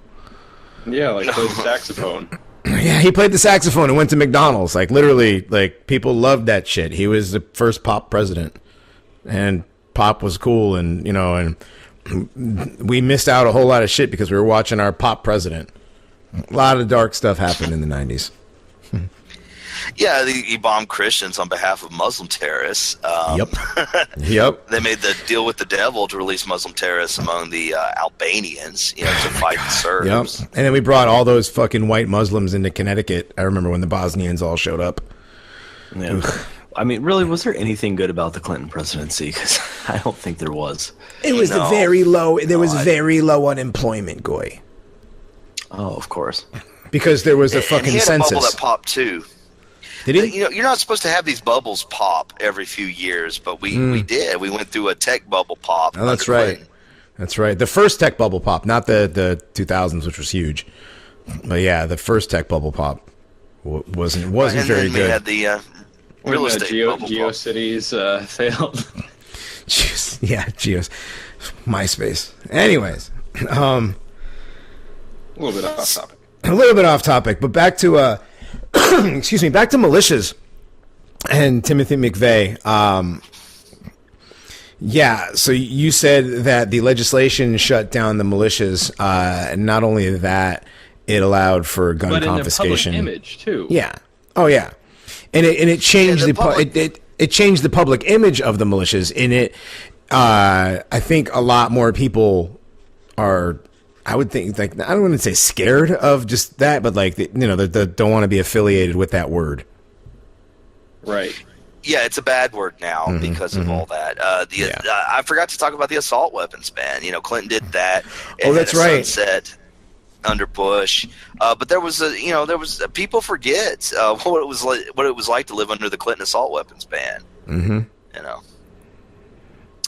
But thankfully that's gone by the wayside. You could only buy magazines, regular magazines that were made before the assault weapons ban. Well, not unless you live in California, like I do, where we're not allowed to buy ARs anymore. We're not allowed to buy. I think they regulate sharp sticks over there. Is that right? They do. I was walking down the street with a stick, and like 5 SWAT showed up, and they brought out a calibration machine. They checked the point of my stick to make sure that I wasn't in violation. I wasn't going to be committing felonies. Right. Not it can like be no sharper than a baseball bat. Right, unless you're unless you're Antifa in Berkeley, and then you can throw M80s in glass bottles at people, and it's fine. That's different. That's totally different. Yeah. But we gotta get to work on getting some like anti what? Anti-Antifa. We'll get him up with Ringo. We wouldn't even need a false flag. They'll just do it. If we can if we can continue to get Antifa to be putting M80s in glass bottles and throwing them at old women in crowds, if we can continue to get Antifa to hit people with bike locks in socks, if we can continue to get Antifa to keep doing this stuff, Berkeley professors to do that. He's not a Berkeley professor. He's a Diablo Valley College. It's a junior college. Oh, okay. No, he used to teach at, I want to say, San Francisco State, or he was a staff member at San Francisco State. But now he's a staff member at Diablo Valley College, which is like the shit tier fucking community college out in the middle of Concord, where it's like your average day in July is like 135 degrees. It's fucking hot out there. I'm not a lizard. I'm not going there. But that's where he's a staff member. But if we can continue to get these people to do these violent crimes, we'll get Antifa classified as a terrorist organization. I feel that. Sessions on this shit. Could you imagine how great that would be? Like if they were literally classified as terrorists? Like, that'd be great. That'd be great. It's bad enough I have to deal with people like posting about me publicly that I'm a Nazi, like on my fucking works Facebook page. And they can't fire me, but like they don't like it. You know what I mean? But like if we can get these people actually classified as an actual terrorist organization, I'm gonna write the biggest. They are. I'm gonna write the biggest "I told you so" post on a Facebook page of all time. Like, yeah, that would be nice. But as it is, if 2 guys are in their garage in Idaho talking about how they hate the government, one of them is a federal agent. So. Well, right. And that's how it is nowadays. We were talking about last week how you can always tell the infiltrator because he's the guy who pays his dues on time. Mm-hmm. Right. Well, yeah. I think like a lot of these people are affiliated with eco-terrorist types, and those guys are taken a little more seriously by the feds, I think.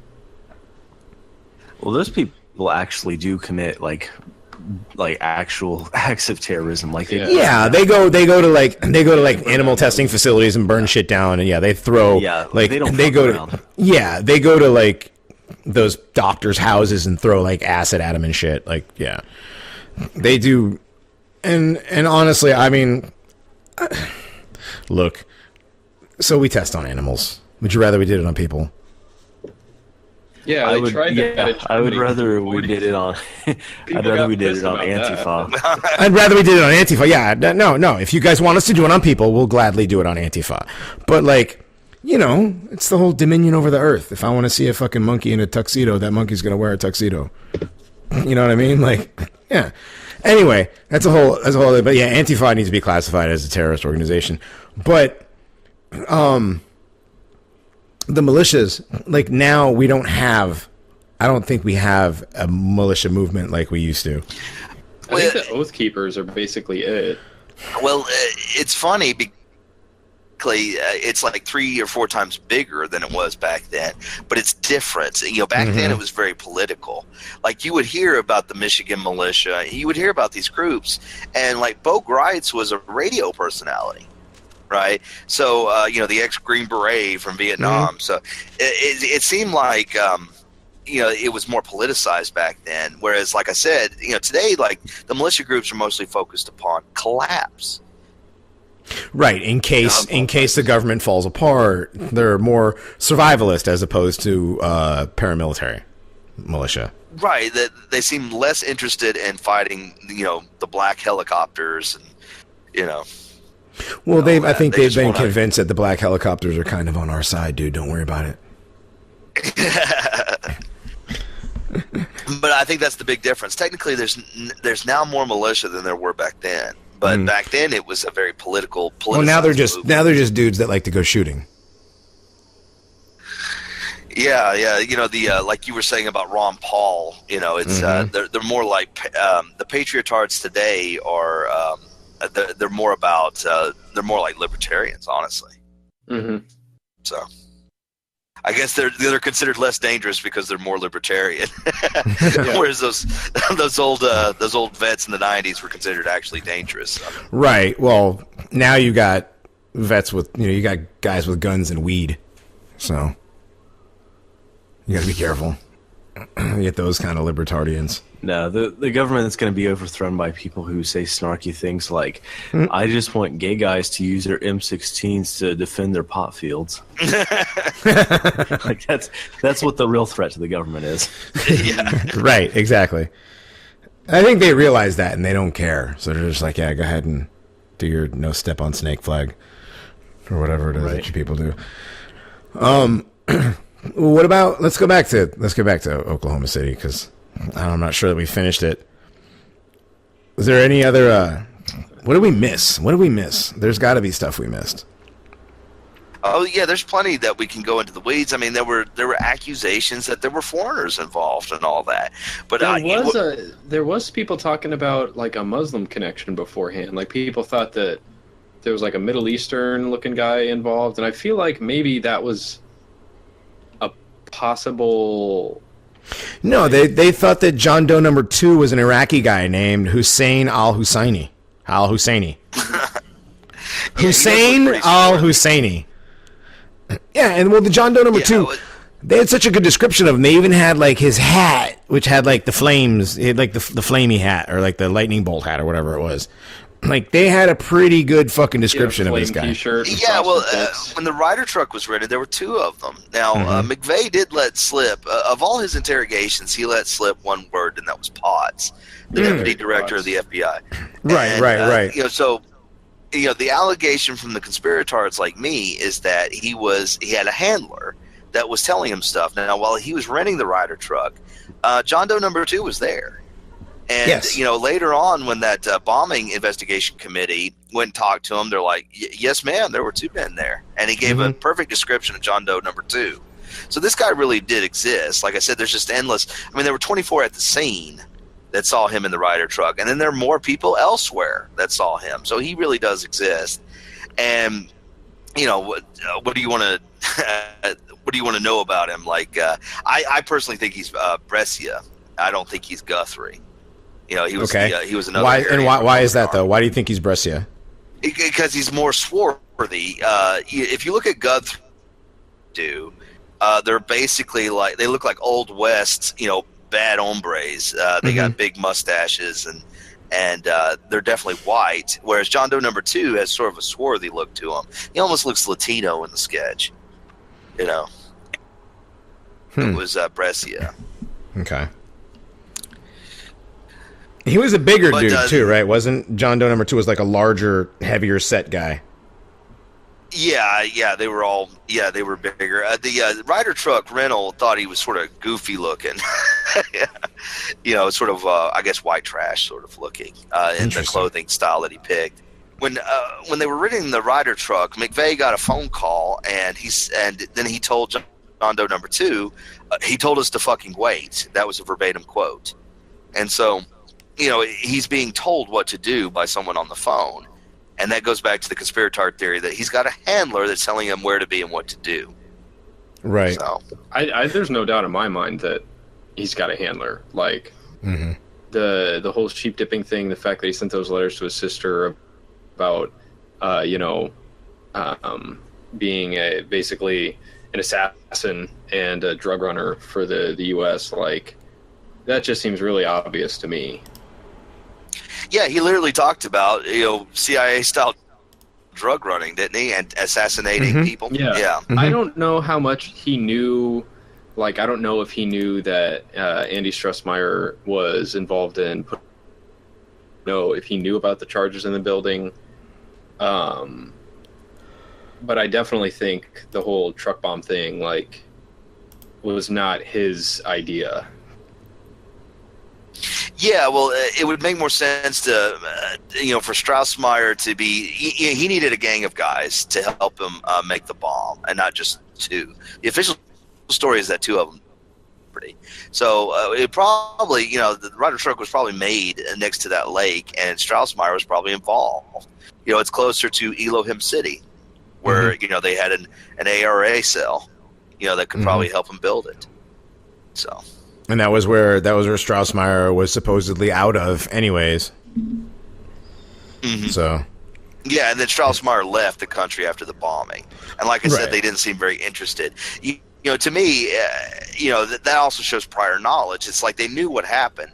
They didn't have to go and arrest everyone in Elohim City and interrogate them because they already knew what happened, right? Which shows prior knowledge, which shows that they did not protect the children. So even if they did not perpetuate this, they did have prior knowledge. They are guilty as fuck, and they're willing to kill over that. Now, I'm more of the theory that someone in the government perpetuated this, that it simply wasn't a fuck up where they let it slip through. They were about to spring the trap. Say again, Adam. Do you mean perpetrate? Yeah, perpetrated. Yeah. Oh, okay. Did I cut out or something? You said perpetuate. I'm sorry. Yeah, perpetrate. I meant. Sorry. Okay, I was a little confused. That's all. Adam's tism. Yeah. Whoops. But yeah, I definitely. Yeah, I agree. Like, they had prior knowledge, and they probably inspired them to do it. Like, Straussmeyer was such an obvious agent provocateur. Yeah, and Straussmeyer would have been FBI. You understand that we're talking about two different agencies here, agencies that don't exactly like each other. Right. Well, there's that too, because dozens of factions within it that are fighting. Oh, for sure. Yeah, ATF is called F Troop. They're a bunch of rednecks that like, guns and, alcohol, tobacco, and firearms. And so they're F Troop? Yeah, they're F Troop. That's pretty funny, actually. And then FBI are more professional SWIPL. So it's SWIPLs versus rednecks. And the ATF, they bungled the Waco operation, and then the FBI took it over and made sure to take them all out. So this is where they get those movies where the FBI steps in and takes over from the cops. Sit down, cowboy. We're handling this now. I can just see it. Right. These agencies don't like to talk to each other, so the ATF had something going on, because they weren't in the building. Right. The ATF were involved, and then the FBI's assets are PACON assets, like Straussmeyer. Right. So I mean, we got prior knowledge, and then we have the theory that the two agencies were setting up the same group of people, and it slipped through and happened. Right. And then we have the theory that freaking McVeigh is sheep dipped a government operative. Right. Why not both, though? Why not both? Yeah, well, one of them just shows to kill, to protect. Another one shows that they did it on purpose. It was to achieve certain political ends. And that has always been the theory that most conspirators believe, that the government did this to destroy the militia movement, maybe take out Whitewater evidence, whatever. It all fits. It's not like it's not like neither story doesn't make sense. Yeah, they're not contradictory. Neither story is contradictory, and at the same time, it could be both. I mean, it could be little column A, little column B. Yeah, well, you'd have to have a real investigation to find out what happened, and that hasn't been done. And that's won't. It's been 22 years. No, that's just a theme that I hammer upon, time after time. It's like, it's like 9/11. The grand jury of New York or Manhattan should have been able to investigate that. It should not be the federal government. We have like 52 different, in this country, and to let just one of them do it always guarantees the worst results. Let's let the locals do this stuff. The locals are very interested. They have skin in the game. They lost people they cared about. Let them investigate this. Do not let the federal government investigate these things anymore. Because every time the federal government... You wouldn't let them investigate what? I would let them investigate the Pentagon, but the towers belong to New York, and they should have investigated that. Mm-hmm. Right. Right. It's just not good to have a committee of politicians, like the Warren Commission or 9/11 Commission, do the write-up from their federal police, investigators. That's not how you get things done. You need to impanel a grand jury in the local county and have them and give them subpoena power. Mm-hmm. Then we can find out what happened, and what we would have found out is that definitely, for sure, 100%, the federal government had prior knowledge, and they did not protect those children or those employees. Yes. At the bare minimum, at the barest of bare minimums, the United States government is responsible for the deaths of those children. And Johnny, you were saying, go on. Just the fact that the building was destroyed the way that it was, there's no question in my mind that it was an inside job to some degree. Yeah, I tend to agree with you that there's no other way that you can get inside that building to plant charges, and it definitely looks like charges were here, right? So the building was severed, like I said, like with the lightsaber, it was cut. Yeah. Well, wasn't Timothy McVeigh seen entering one of these buildings before the bombing happened as well? Yeah, I don't know about. I don't know the whole story. I think he was seen entering one of them and punching in like a code on the door. Oh, that was Strassmeyer. That happened in Texas. Was that Strassmeyer? Okay. Yeah, Okay. It was like that was the first time that people suspected that he was an agent, as he entered a federal building with a passcode in Texas. And so it was like, okay, well, if you're not like on the inside, then how did you do that? How did you go? Yeah, exactly. Johnny, you said something before about the alt-right is very bad about or does not like conspiracy theories, except for when it comes to the Holocaust, Right, and we love that one. Yeah, we love that conspiracy theory, but, there is a way that you find out what happened. There's a way to find out the truth, and, we have a due process for doing that. And if due process is not done, then we don't have a right to say that we know the truth about an event. And the journalists, we're fighting journalists all the time in this movement. Why on earth would they be 100% correct about these other things if they lie about everything else? Mm-hmm. And I just want to. Yeah. What's that, Adam?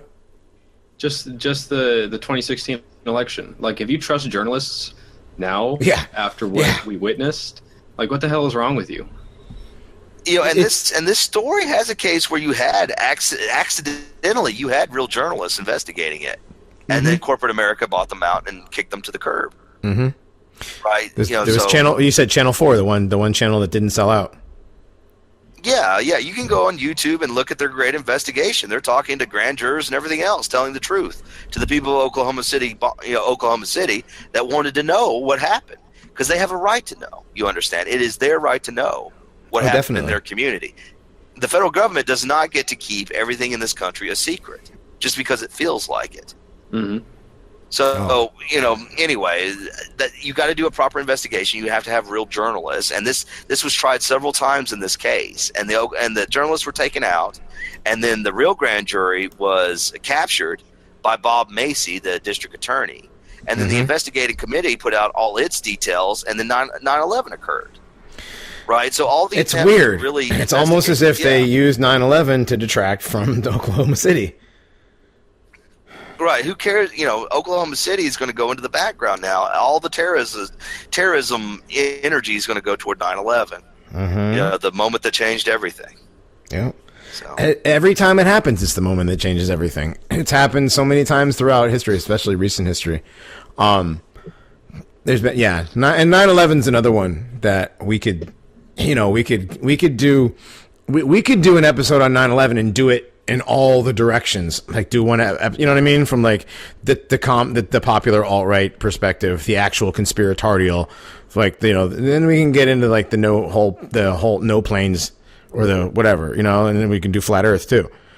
But like 9/11's one that goes in so many directions because there are the conspiratard views. Then there are the kind of normie conspiratard views, where it's still conspiracy, but it's not, holographic airplanes. Or then you've got, you know what I mean? Like there's several, how many layers in 9/11 are you on? I don't know, 2 or 3. You were like, little baby, watch this, and like there's the Alex Jones loose change versions. There's the, with 9/11, you can get really, really, really deep until you bring out like reptilians and nukes, Right, but some of the stuff, we can prove different elements. I tried to, I did try to present Oklahoma City bombing, try to give you different leads, right? But some of the stuff is definitely proven. Like, let me tell you, it's like if you have that many witnesses to an event, well, that's true, right? And under normal circumstances, that's a slam dunk. But when you have none of these people would have any incentive whatsoever to lie. Right, and since you have 24 different witnesses, I mean, you can do prisoner's dilemma and find out, which each one believes independently of the others. You know what I mean? And I guarantee you, if you do a prisoner's dilemma style thing, you will have a lot of the same answer. Right, and they gave us the same answer independently. So a real investigation, and it's really sad, would have turned this up pretty easily, actually. It would have turned up John Doe number 2. It would turn up prior knowledge. And then the conspiracy theories would be about how deep it goes. But, we're not even allowed to talk about the prior knowledge because the official story has been made up for us by the federal government. And so I don't think it's that wacky, talking about prior knowledge with this event. So not at all. It's so bare. It's so it really does not require any sort of, stay with me here type of prefacing at all. Like, it's very obvious. Right. McVeigh, we're not saying McVeigh's a reptilian or anything. Right. But, and there's a whole world of PatCon that, it's interesting stories, or the Order, Turner Diaries in the 80s, who's the Aryan Republican Army? What are they doing? There was a whole lot of interesting people back then, And anyway, we could talk about those leads too, because why did the FBI, why did they want to kill Guthrie so bad? Right? So much that they would just kill a guy that looked like him.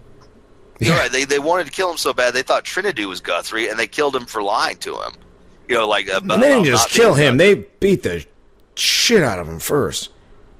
Right. They interrogated him. I mean, they even beat the soles of his feet. Yeah.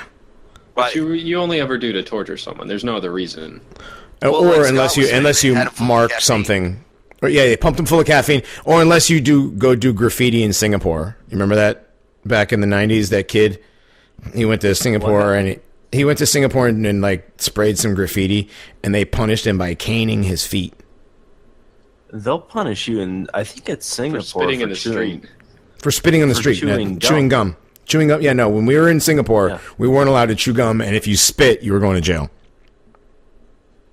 Damn. It's the cleanest city on the face of the planet. Like, the streets are so clean. There's a famous essay written about Singapore. It's called Disneyland with the Death Penalty. That's pretty funny. That's pretty funny, actually. That's about right, dude. That's about right. We spent 6 days there. That's about right. Well, but I think we covered the main stuff here. I think we did good. Yeah, this was a good one for the anniversary, the 22nd anniversary of the Oklahoma City bombing. We're gonna do more false flags. Musonius is gonna come back and do these are fun. It's always cool to have you on with these. We need to break it up with some paranormal stuff, though. Yeah, that's what I'm saying. Next week, we got a good paranormal one for you next week. Scoot's been dying to do this for a couple of weeks, so we got a good one. Are we talking about the hotel? Shh. Yeah. But yeah. We got a good paranormal one next week. It's the hotel in The Shining. We're going to talk about The Shining for. That's right. We're going to talk about The Shining. Stanley Kubrick was involved. Stanley Kubrick again. We can bring Stanley Kubrick I have into evidence that The Shining is actually the whole thing was just a set. It never actually occurred. There's evidence. Wait a minute. So you're telling me that they did it with like a camera and stuff? All right. The whole thing was a setup. Like you're blowing my mind. Involved. So it took place in Hollywood. Yes. Whoa! It wasn't. It wasn't. I do. I find that hard to like. It wasn't shot on scene or something. All right, stop it, you guys. No. Yeah, we're gonna come back. We're gonna come back next week with some more paranormal stuff. We'll break up the conspiratorial stuff. I know that we love the conspiratorial here. We do. We also love the paranormal because it's the Paranormies. So we're going to do that. We got to give Jim Fetzer time to reply to our mails. Our mails. He doesn't Gotta get on his blog. He's too busy working on his blog. He doesn't check his email as much as we insinuated last week, so we gotta give him time to check his email. Yeah. Yeah, that All right. Preposterous. Well, this was fun. This was fun. Musonius, bro, thanks for coming on again, man. Appreciate it. Your vast wealth of knowledge of these conspiracy theories. Oh, thanks for having me on. I mean, I love this one because this one is a slam dunk, really. They really did have prior knowledge, and they killed those kids, so. Yeah. I wish I could have contributed more, but like you're like an encyclopedia on this. So he's Musonius Rufus. He is the Paranormies. I've said it before. He's the Paranormies hateful heretic, minus the shitty attitude. So. Right. Yeah, but yeah, thanks for coming on again, dude. We'll definitely have you on. Have fun next week doing your thing. We'll talk to you soon. Adam, Scott, man, pleasure as usual. You guys got anything you want to say in closing besides time travel's gay? Makes you gay? Jim Fetzer, please check your email. Yeah, please respond. Adam, don't make us send you snail mail, please.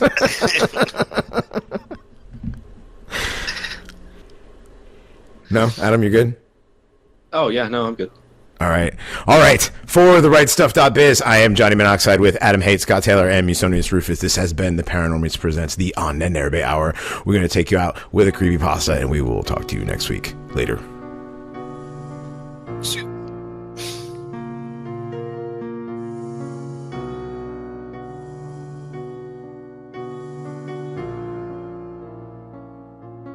I was born with a gift. At least, that's what my parents always referred to it as.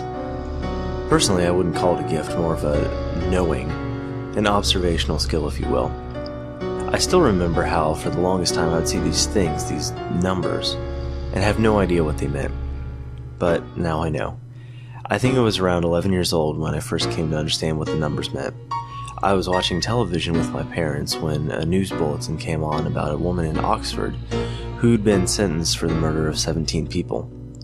As I watched the footage of her being escorted into the courtroom, there it was, the number 17 floating just above her head like a halo of evil.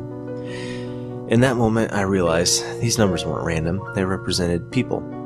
Every number I saw would signify the number of people that person would kill in their lifetime. Of course, I saw the world very differently after that day.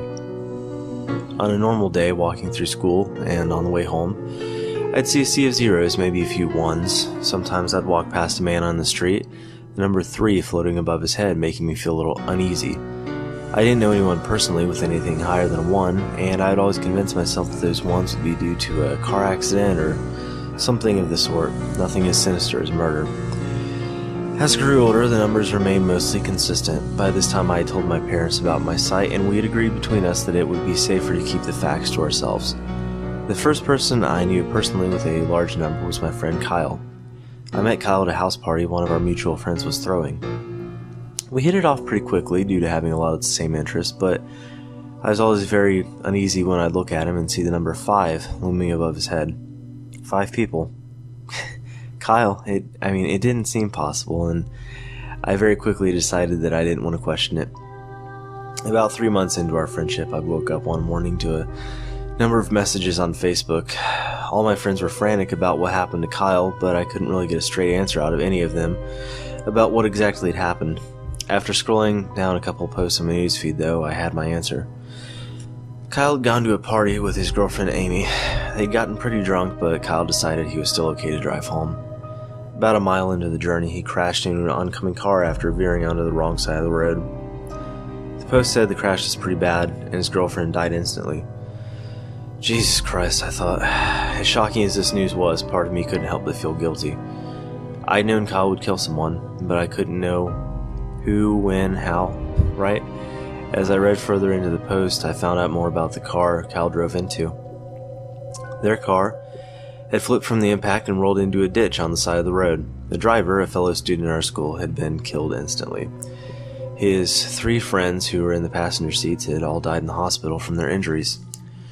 5 people. I'd kill 5 people that night, and I knew it was going to happen. I carried the guilt of that accident around with me for a long time. I tried to talk to my parents about it, and they tried to empathize with me, but I knew they didn't understand. In fact, it was very hard for anyone to understand why I was feeling like that until I met Melanie, the most beautiful woman I'd ever seen. We started dating about 3 months after Kyle's accident, and I felt a connection with her that I'd never felt with anyone. She's the first person after my parents that I'd ever told about my gift, and I was so relieved when she didn't freak out and leave me. She was so kind to me and so understanding about it. She's so curious about it and seemed to have an endless stash of questions. I was a little caught off guard when she stared at me wide-eyed and asked me what the number was above her head. She was a 0.